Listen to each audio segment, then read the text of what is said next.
다윗이 이르되 사울의 집에 아직도 남은 사람이 있느냐 내가 요나단으로 말미암아 그 사람에게 은총을 베풀리라 하니라. 사울의 집에는 종 한 사람이 있으니 그의 이름은 시바라. 그를 다윗의 앞으로 부르매 왕이 그에게 말하되 내가 시바냐 하니 이르되 당신의 종이니이다 하니라. 왕이 이르되 사울의 집에 아직도 남은 사람이 없느냐 내가 그 사람에게 하나님의 은총을 베풀고자 하노라 하니 시바가 왕께 아뢰되 요나단의 아들 하나가 있는데 다리 저는 자니이다 하니라. 왕이 그에게 말하되 그가 어디 있느냐 하니 시바가 왕께 아뢰되 로드발 암미엘의 아들 마길의 집에 있나이다 하니라. 다윗 왕이 사람을 보내어 로드발 암미엘의 아들 마길의 집에서 그를 데려오니 사울의 손자 요나단의 아들 무비보셋이 다윗에게 나와 그 앞에 엎드려 절하매 다윗이 이르되 무비보셋이여 하니 그가 이르기를 보소서 당신의 종이니이다. 다윗이 그에게 이르되 무서워하지 말라 내가 반드시 내 아버지 요나단으로 말미암아 내게 은총을 베풀리라. 내가 내 할아버지 사울의 모든 밭을 다 내게 도로 주겠고 또 너는 항상 내 상에서 떡을 먹을지니라 하니 그가 절하여 이르되 이 종이 무엇이게 왕께서 죽은 개 같은 나를 돌아보시나이까 하니라. 왕이 사울의 시종 시바를 불러 그에게 이르되 사울과 그의 온 집에 속한 것은 내가 다 내 주인의 아들에게 주었노니 너와 내 아들들과 내 종들은 그를 위하여 땅을 갈고 거두어 내 주인의 아들에게 양식을 대주어 먹게 하라. 그러나 내 주인의 아들 무비보셋은 항상 내 상에서 떡을 먹으리라 하니라. 시바는 아들이 15명이요 종이 20명이라. 시바가 왕께 아뢰되 내 주 왕께서 모든 일을 종에게 명령하신 대로 종이 준행하겠나이다 하니라. 무비보셋은 왕자 중 하나처럼 왕의 상에서 먹으니라. 무비보셋에게 어린 아들 하나가 있으니 이름은 미가더라. 시바의 집에 사는 자마다 무비보셋의 종이 되니라.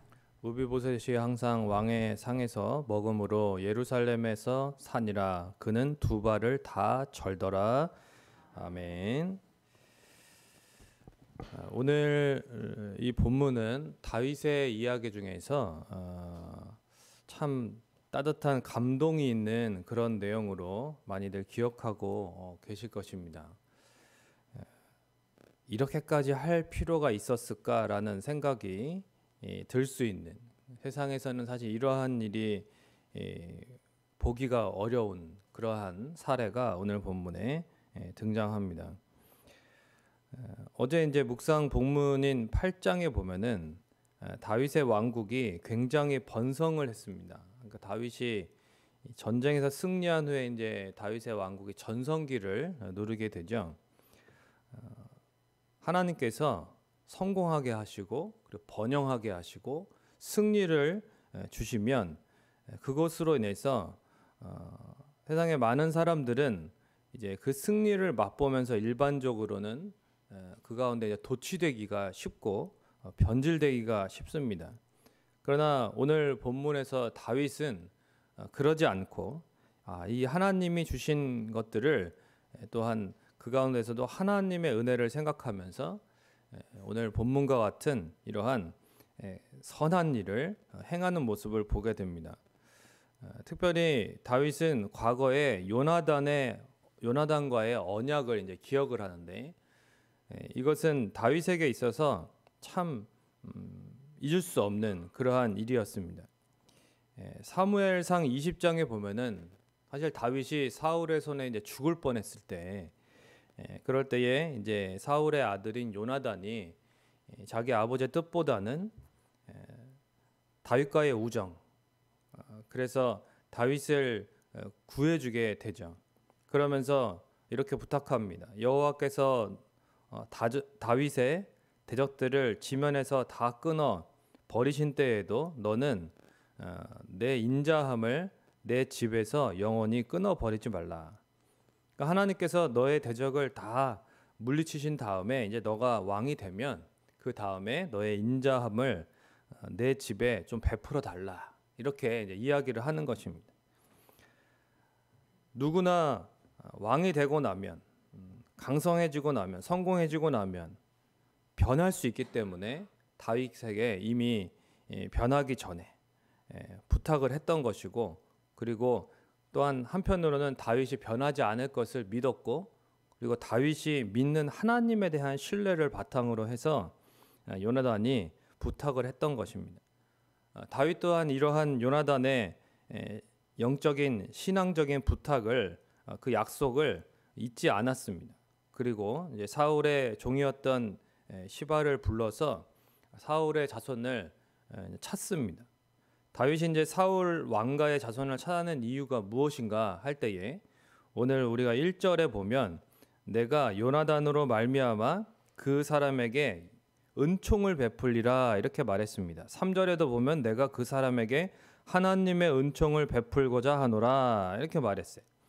처음에는 다윗 자신의 은총으로 이야기한 것 같았는데 3절에 보니까 하나님의 은총이다라고 분명히 말했어요.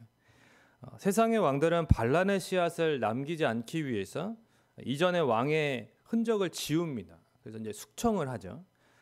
우리 이제 옛날 그 드라마들을 보면은, 역사 대하 드라마들을 보면 그런 숙청하는 모습들이 많이 나옵니다. 그런 것들은 역사의 어떤 어두운 면인데, 다윗은 사울 왕가의 자손을 찾아서 그에게 하나님의 은총을 베푸는 이런 아주 감동적인 모습을 보여줍니다. 미래는 자신이 어떻게 만들어가는 것이 아니라 하나님께서 열어주신다는 것에 대한 신앙이 있었기 때문에 내가 내 힘으로 내 미래를 개척해 내야 되는 것이고, 내가 지금 이 자리도 내 힘으로 올랐다는 그러한 생각을 갖고 있었던 것이 아니기 때문에 분명한 모든 것이 하나님의 은혜라고 하는 그 신앙을 분명하게 보여주고 있는 것이죠. 여기서 이제 은총이라고 하는 이 말은 헤세드라는 단어인데, 이 단어는 약속에 근거한 사랑의 의미를 가지고 있습니다. 약속. 그냥 뭐 휴머니즘적인 차원에서 무비보셋을 그렇게 도와준 것이 아닙니다. 인본주의적인 차원에서 한 것이 아니라 약속입니다. 약속. 특별히 다윗은 하나님과의 약속에 근거해서 하나님께서 요나단을 통해서 약속하게 하셨던 그것을 다윗은 인간적인 약속으로 생각한 것이 아니라 하나님 앞에서 하나님과의 약속으로 여기고, 그렇게 지금 그러한 언약에 근거해서 자신이 사랑을 베푸는 것입니다. 대개는 성공하면 과거를 잊어버리고 변한다고 아까 해상의 어떤 예를 들었다면, 다윗은 자신이 요나단에게 받은 사랑과 이 요나단과 맺은 언약을 잊지 않고 있는 그러한 신실한 모습을 보여주는데, 이것이 바로 하나님과의 언약에 자신이 있기 때문에 그러한 하나님에 대한 사랑으로서 지금 이 모든 것이 가능하다는 것이죠. 그리고 이 모든 것을 다윗이 하나님의 은총이라고까지 표현을 했는데, 이것이 무슨 뜻이냐면 왕자였던 요나단이라는 그저 한 사람에게 받은 그런 사랑과 은혜로 자기가 살아난 것이 아니라 그를 통해서 하나님이 사랑과 은혜를 베풀어서 자기가 살아났다는 것을 분명하게 알고 있는 것입니다. 사실 다윗은 요나단뿐만 아니라 많은 사람들의 그러한 도움을 통해서 하나님의 사랑과 은혜를 경험합니다. 지금의 다윗을 있게 한 것은 궁극적으로 하나님의 은혜이고, 그 은혜의 통로가 되어준 사람들이 있기 때문이라는 것이죠.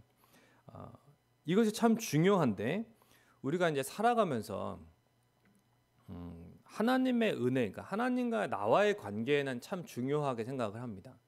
그리고 내가 하나님 앞에 바로 서는 것이 중요하다. 어떤 헤세드적인 그런 신앙이죠.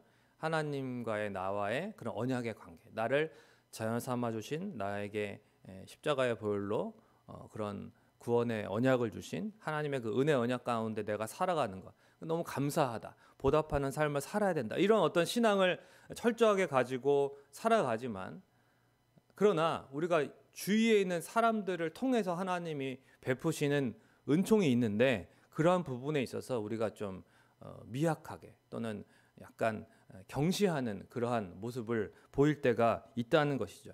신앙생활을 오래 할수록 사실 이런 부분이 좀 조심해야 될 부분입니다. 내가 신앙이 좋다고 생각하기 때문에 주변에 어떤 사람들과의 관계를 약간 등한시하거나 좀 어떤 정말 사람이 중요한데 한 영혼이 중요한데 한 사람 한 사람의 그 하나님께서 사랑하시는 사람으로 정말 내가 여기면서 소중하게 대하는 것이 중요한데 어떤 일적인 차원에서 어떤 뭐 자신의 감정을 이렇게 조절하지 못한다거나 그러한 모습들, 그러니까 사람에 대해서 내가 정말 주의 인자와 성실로 대하는 것이 죽게 하듯 하는 그러한 모습이 부족할 때가 많이 있다는 것이죠.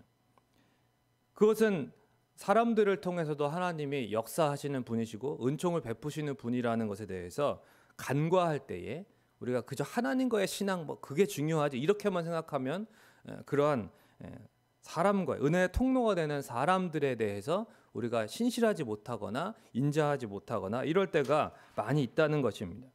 그런데 오늘 본문에 다윗은 철저하게 은혜의 통로가 되어 주었던 이 요나단에 대해서 그렇게 보답하는 또 그와의 언약을 기억하고 그의 은총을 기억해서 자신도 그 자손에게 그 자녀에게 은총을 베풀고자 하는 그러한 모습을 보여주고 있다는 것이죠.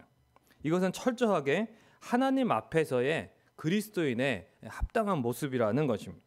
사울의 종이었던 시바는 요나단의 아들을 이름도 부르지 않고 그저 다리 저는 자라고 지금 쓸모없는 자라고 표현하고 있습니다. 그러나 다윗은 요나단의 아들이 다리를 절든지 뭐 쓸모가 없든지 그것이 중요한 것이 아니라 그저 요나단의 아들이면 충분하다라는 거죠. 다윗은 무비보셋의 상태, 뭐 신체 조건, 그가 현재 뭐 얼만큼 재산을 갖고 있는지, 나한테 얼만큼 잘할 수 있는지 이런 거를 따지지 않았습니다. 능력이 있는 사람, 이용 가치가 있는 사람을 찾은 것이 아닙니다. 그저 자신이 받은 은총을, 자신이 하나님께 받은 은총을 다시 베풀어 줄 수 있는 사람으로서 찾은 것이죠. 이것이 바로 우리가 주변의 사람들을 바라보는 관점이 돼야 된다라는 것입니다. 한번 따라해 보겠습니다. 내가 받은 은총을 다시 베풀어 줄 대상이다. 아멘이십니까? 이게 참 중요한 거예요. 내 주변에 있는 모든 사람들은 우리가 함께 또 신앙생활하고 있는 우리 성문의 권속들뿐만 아니라 내가 살아가고 있는 그 거주지의 또 이웃들, 동네 주민들, 또 내 직장 동료들, 뭐 나와 관계된 하여튼 모든 사람들은 다 내가 하나님께 받은 은총을 다시 베풀어줄 대상, 나의 무비보셋입니다. 이것이 하나님이 오늘 본문을 통해서 우리에게 깨닫게 하시는 뜻입니다. 다윗도 본래는 들에서 양을 치던 목자였습니다. 좋지 않은 조건의 사람, 이용 가치가 없는 사람이었어요. 그런데 그런 자신을 하나님의 백성을 다스리는 왕으로 하나님이 세워주셨습니다. 이 과정이 쉽지는 않았지만 하나님이 그 모든 고난 가운데서도 피할 길을 열어주셨고 그 가운데 요나단을 통해서도 은총을 베풀어 주셨던 것입니다. 하나님의 은혜로 다윗의 신분이 바뀌었어요. 놀라운 특권과 영광을 누리게 된 것입니다. 다윗은 이러한 하나님의 은혜를 늘 기억하는 사람이었고 그래서 자신이 왕권을 잡은 이후에도 이렇게 여전히 하나님의 은혜를 아는 자로서 살아내고 있는 것입니다. 우리도 다윗처럼 하나님의 은총을 입은 자들이 아닙니까? 하나님의 놀라운 은혜로 구원을 받아서 사단의 종에서 천국의 시민이 되었고 무엇보다도 하나님의 자녀라는 놀라운 신분과 특권을 받아 누리게 되었습니다. 그렇다면 우리도 다윗처럼 자신이 받은 은총을 다시 베풀어 줄 사람을 늘 찾고 그들에게 흘려보내는 삶을 살아가야 한다는 것입니다. 하나님 아버지의 사랑을 오늘 누구에게 전하길 원하시는지 생각나게 해주옵소서. 이렇게 매일 하루를 시작할 때에 꼭 기도하시기를 바랍니다.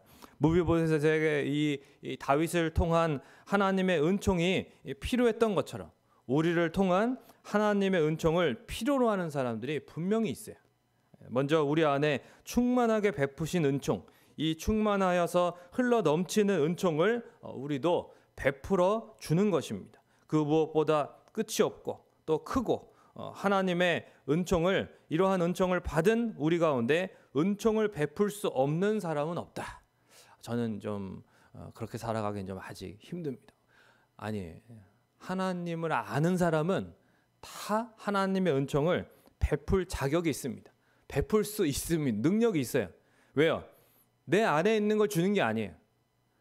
나는 통로입니다. 통로. 하나님이 나를 통해서 이렇게 베푸시는 거거든요.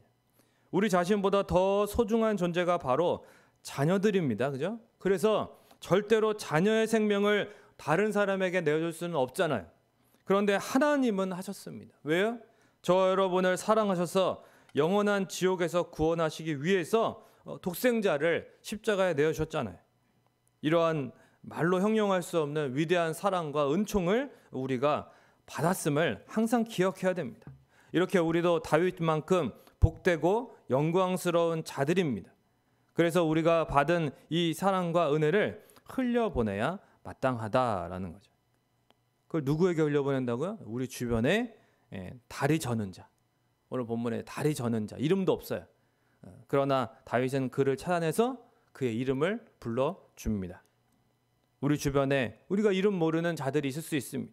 소외된 자들, 억눌린 자들, 고통 중에 있는 자, 그리고 누구보다 그렇죠, 사망의 그늘에 앉아서 저 지옥을 향해서 가는 안타까운 인생들, 그들을 향해서 우리는 하나님의 사랑과 은혜를 흘려보내야 된다는 것입니다.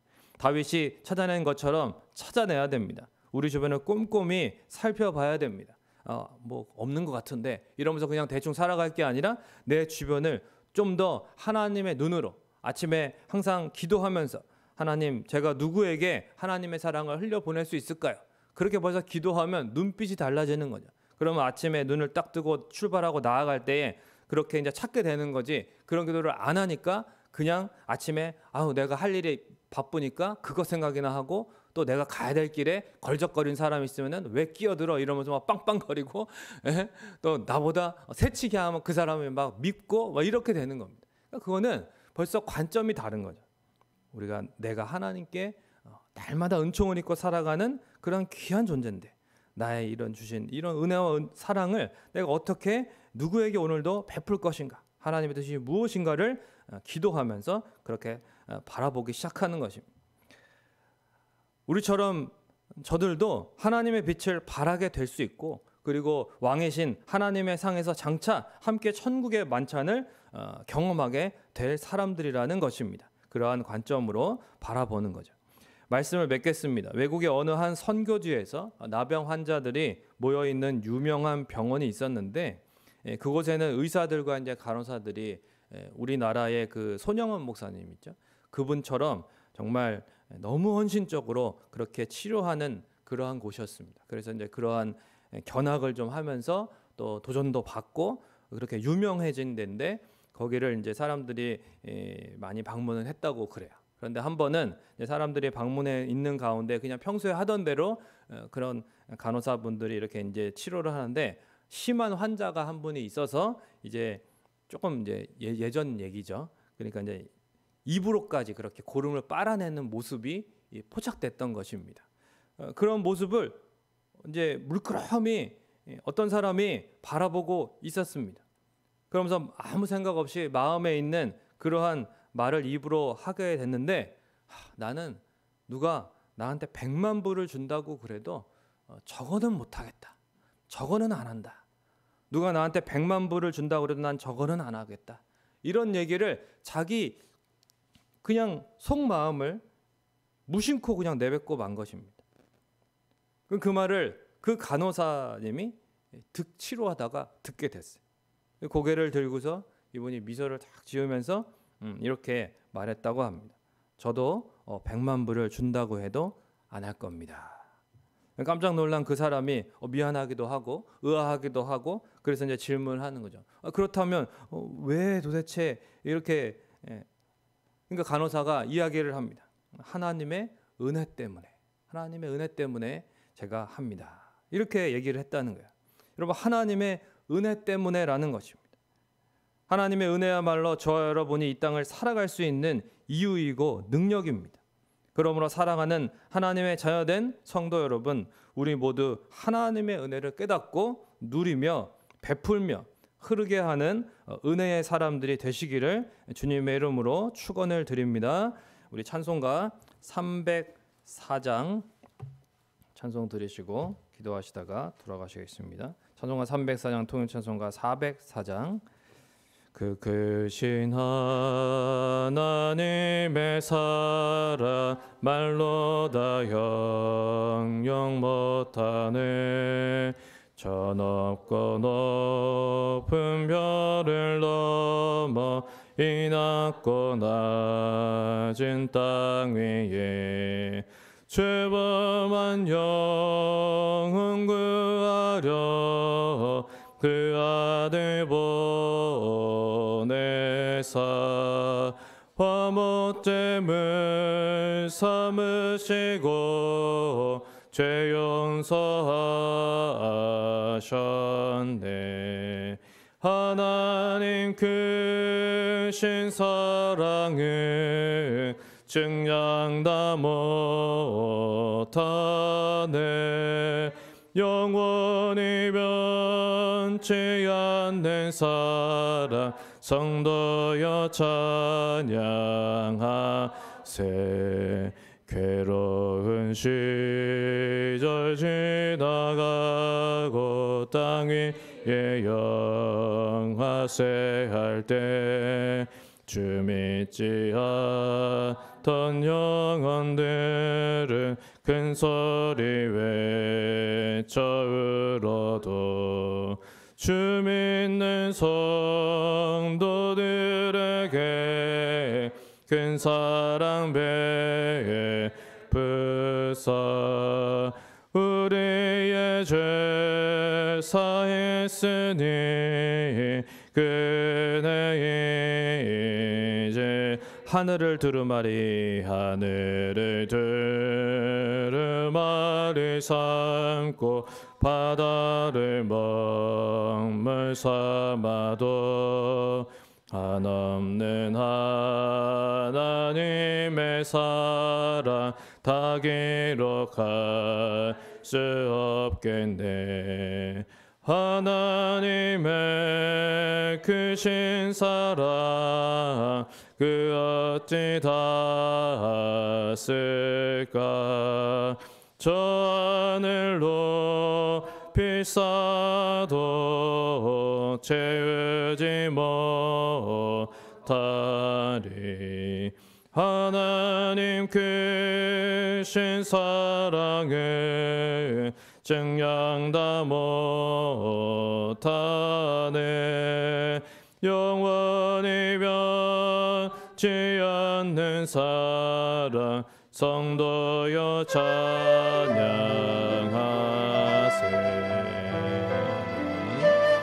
우리 찬양을 부를 때마다 참 하나님의 그 크신 사랑과 은혜를 다시금 생각하게 되는 것이, 이 찬양의 가사를 쓴 사람이 참 하나님의 사랑을, 그 은혜를 잘 표현